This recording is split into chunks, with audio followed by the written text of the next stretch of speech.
நலாஸ் நாட்டு சர்க்கரை நலமுடன் வாழ நலாஸ் இந்தியாவிலேயே நாட்டு சர்க்கரைக்கு ISI முத்திரை மற்றும் அக்மார்க் அங்கீகாரம் பெற்ற ஒரே நிறுவனம். தொடர்புக்கு 9047045000. பீகாரில் நடைபெறவுள்ள சட்டப்பேரவை தேர்தலை முன்னிட்டு வாக்காளர் பட்டியலை திருத்தும் பணிகள் தீவிரமாக நடைபெற்று வருகின்றன. தற்போது 32 லட்சம் வாக்காளர்களின் விவரங்களை மட்டும் சரிபார்க்க வேண்டிய நிலை உள்ளது. ஆனால் இதில் 11,000 வாக்காளர்கள் கண்டுபிடிக்க முடியாதவர்களாக உள்ளனர் என தேர்தல் ஆணையம் தெரிவித்துள்ளது. இந்த வாக்காளர்கள் குறிப்பிட்ட முகவரியில் காணப்படவில்லை. அண்டை வீட்டாராலும் அவர்கள் அங்கு வசித்ததாக உறுதி செய்யப்படவில்லை. சில முகவர்களில் வீடே இல்லாத நிலையும் காணப்படுகிறது. எனவே இவர்களில் சிலர் வங்க தேசத்திலிருந்து வந்த சட்டவிரோத குடியேறிகள் அல்லது ரோஹிங்கியாக்களாக இருக்கக்கூடும் என்று சந்தேகம் எழுந்துள்ளது.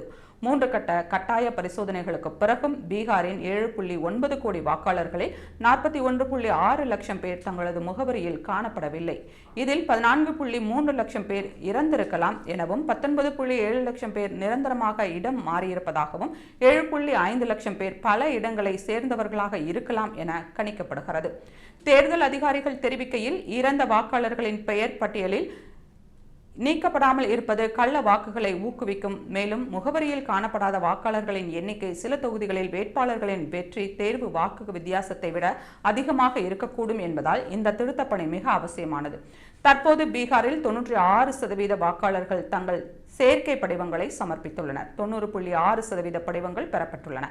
இதில் 88.2% தகவல்கள் டிஜிட்டல் மயமாக்கப்பட்டுள்ளன.